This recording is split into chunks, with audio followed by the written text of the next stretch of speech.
Kritika part 2 George पंचम की नाव पाठ पर आधारित प्रश्न। पहला प्रश्न है, सरकारी तंत्र में जॉर्ज पंचम की नाव को लगाने को लेकर चिंता व बदहवासी दिखाई देती है। वह उनकी किस मानसिकता को दर्शाती है? अथवा जॉर्ज पंचम की नाव को लेकर सरकारी तंत्र की बदहवासी किस मानसिकता का द्योतक है? इसका उत्तर इस प्रकार लिखेंगे।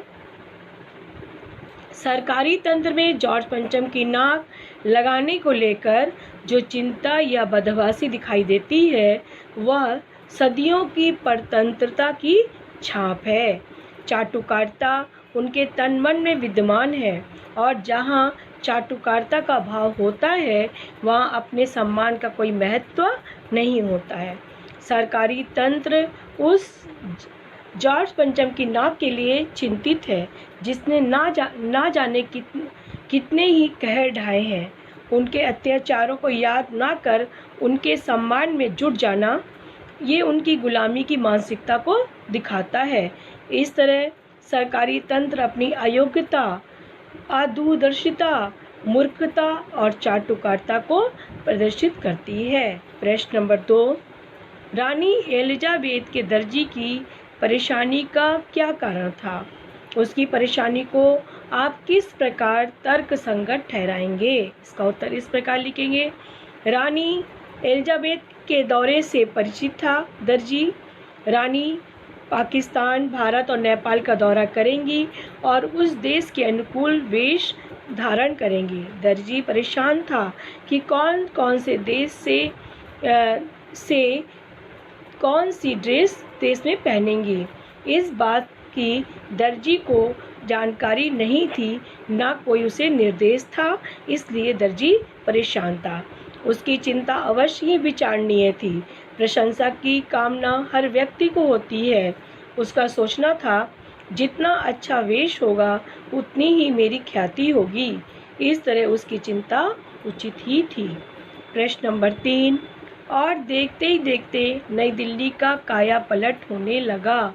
नई दिल्ली की काया पलट के लिए क्या क्या प्रयत्न किए गए होंगे, इसको अपनी कल्पना के आधार पर लिखना है। उत्तर इस प्रकार लिखेंगे। रानी एलिजाबेथ के स्वागतार्थ नई दिल्ली की काया पलट निम्नलिखित प्रयत्न किए गए होंगे। पहला, सरकारी भवनों की साफ सफाई तथा रंग रोगन कर उन्हें चमकाया गया होगा।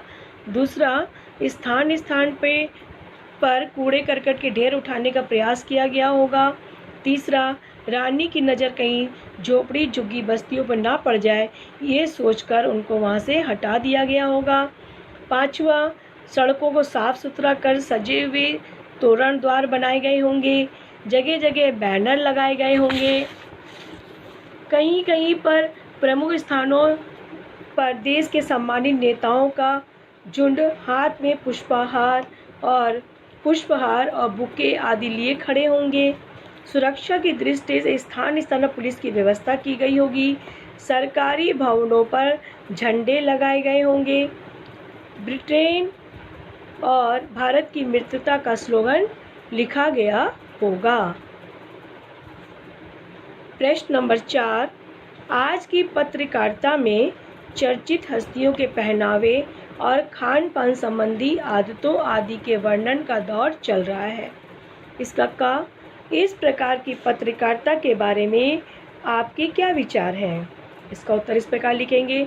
आज की पत्रकारिता में चर्चित हस्तियों के पहनावे, खान पान संबंधी आदतों को व्यर्थ ही वर्णन करने का दौर चल पड़ा है। इससे जन सामान्य की आदतों में भी परिवर्तन आ गया है। इस प्रकार की पत्रकारिता के प्रति मेरे विचार है कि इस तरह की बातों को इकट्ठा करना और बार बार दोहराकर महत्वपूर्ण बना देना पत्रकारिता का प्रशंसनीय कार्य नहीं है।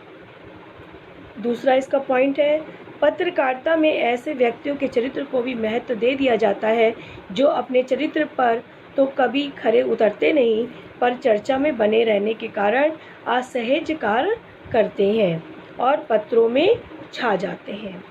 प्रश्न नंबर 2, 4 का खा, इस तरह की पत्रकारिता आम जनता विशेषकर युवा पीढ़ी पर क्या प्रभाव डालती है? इसका उत्तर इस प्रकार लिखेंगे। चर्चित व्यक्तियों की पुनः पुनः की व्यर्थ चर्चाएं युवा पीढ़ी पर बुरा असर डालती हैं। उन चर्चित व्यक्तियों की नकल करने का प्रयास, उन्हीं की संस्कृति में जीने की बढ़ती हुई इच्छाएं युवा पीढ़ी के मन में बलवती रूप धारण कर लेती हैं, जिससे उनके ऊपर दुष्प्रभाव पड़े बिना नहीं रहता है। वे अपने सामाजिक व्यवहार और लक्ष्य को भूलकर व्यर्थ की सजावट में समय और धन खर्च करने लगते हैं। प्रश्न नंबर 5, जॉर्ज पंचम की लाट की नाक को पुनः लगाने के लिए मूर्तिकार ने क्या क्या यत्न किया? इसका उत्तर इस प्रकार लिखेंगे। मूर्तिकार ने फाइलें ढूंढवाई जिससे इस पत्थर के स्थान का पता चल सके। फाइल के ना मिलने पर मूर्तिकार उस तरह का पत्थर ढूंढने के लिए हिंदुस्तान के हर पहाड़ पर चला गया। तीसरा, उसके लिए वह देश के सभी प्रमुख नेताओं की मूर्तियां ढूंढने तथा नाक नापने के लिए हर प्रांत और कोने में भी वो गया। चौथा, उसने बिहार सेक्रेटेरिएट के सामने सन 42 में शहीद बच्चों की मूर्तियों की नाप नापी, परंतु सभी बड़ी निकली। पांचवा, अंत में देश की किसी जिंदा व्यक्ति की नाक लगाने का प्रयास किया और ये प्रयास सफल रहा।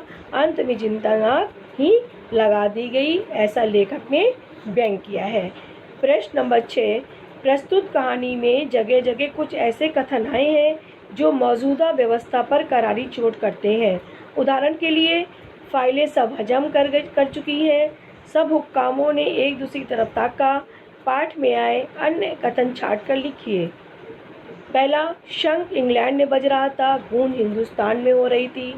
दूसरा, दिल्ली में सब था, सिर्फ जॉर्ज पंचम की लाट पर नाक नहीं थी। तीसरा, गश्त लगती रही और लाट की नाक चली गई। चौथा, देश के खैर ख्वाहों की मीटिंग बुलाई गई। पांचवा, पुरातत्व विभाग की फाइलों के पेट चीरे गए पर कुछ पता नहीं चला। प्रश्न नंबर 7, नाक मान सम्मान प्रतिष्ठा का द्योतक है। ये बात पूरी व्यंग रचना में किस तरह उभर कर आई है? लिखिए। इसका उत्तर इस प्रकार लिखेंगे। नाक सदा से ही मान सम्मान एवं प्रतिष्ठा का प्रतीक रही है। प्रतिष्ठा के प्रति किसी नाक को इस व्यंग रचना का विषय बनाया गया है। साथ ही देश की सरकारी व्यवस्था, मंत्रियों, अधिकारियों व कर्मचारियों की गुलाम मानसिकता पर कठोर प्रहार किया गया है। देश स्वतंत्र हुए आज लंबा समय बीत जाने पर भी अधिकारी एवं कर्मचारी उसी मानसिकता में जी रहे हैं।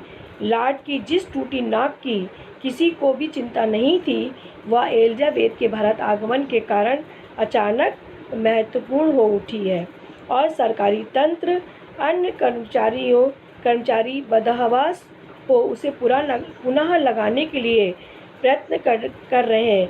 हर प्रकार का जोड़ तोड़ करने में जुट गए हैं। उनमें मची हापादाफी देखने लायक थी। ये गुलामी की मानसिकता का ही असर था कि वे जॉर्ज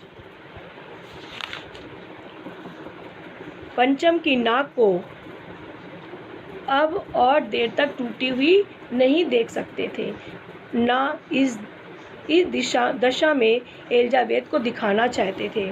निश्चित रूप से ये गुलामी की मानसिकता का ही प्रतीक था। प्रश्न नंबर 8, अखबारों ने जिंदा नाक लगने की खबर को किस तरह प्रस्तुत किया? इसका उत्तर इस प्रकार लिखेंगे।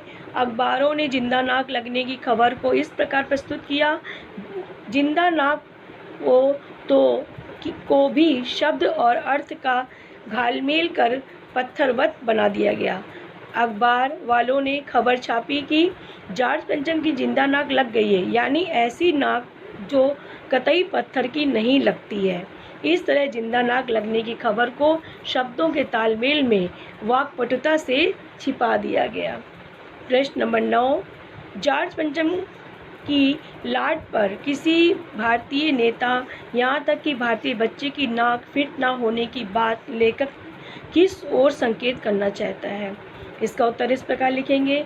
जॉर्ज पंचम की लाट पर किसी भी भारतीय नेता, यहाँ तक कि भारतीय बच्चे की नाक फिट न होने की बात से लेखक का संकेत है कि जिस जॉर्ज पंचम की नाक के लिए सरकारी तंत्र के सभी हुक्काम चिंतित थे, उसकी नाक तो अपने देश के लिए शहीद हुए बच्चों की नाक से भी छोटी है। इस तरह जॉर्ज पंचम की स्थिति गोखले, तिलक, शिवाजी, गांधी, पटेल, बोस की तुलना में तो बहुत ही कम है, नगण्य के बराबर है। प्रश्न नंबर 10, नई दिल्ली में सब था सिर्फ नाक नहीं थी। इस कथन के माध्यम से लेखक क्या कहना चाहता है? इसका उत्तर इस प्रकार लिखेंगे, नई दिल्ली में सब था सिर्फ नाक नहीं थी। ये कथन लेखक स्पष्ट करना चाहता है कि भारत स्वतंत्र होने पर सर्वथा संपन्न हो चुका था। कहीं भी विपन्नता नहीं थी, अभाव नहीं था, केवल आत्मसम्मान था। अभाव था तो केवल आत्मसम्मान का, स्वाभिमान का। संपन्न होने पर भी देश परतंत्रता की मानसिकता से मुक्त नहीं हो सका था। अंग्रेज के नाम आते ही हीनता का भाव उत्पन्न हो जाता था कि ये हमारे शासक रहे थे। गुलामी का कलंक हमारा पीछा नहीं छोड़ रहा था। इसलिए लेखक कहना चाहता है कि दिल्ली में सब कुछ था, सिर्फ नाक नहीं थी। प्रश्न नंबर 11, जॉर्ज पंचम की नाक लगने वाली खबर के दिन अखबार चुप क्यों थे? इसका उत्तर इस प्रकार लिखेंगे, जॉर्ज पंचम की लाट पर नाक लगने से अखबार वाले लज्जित थे।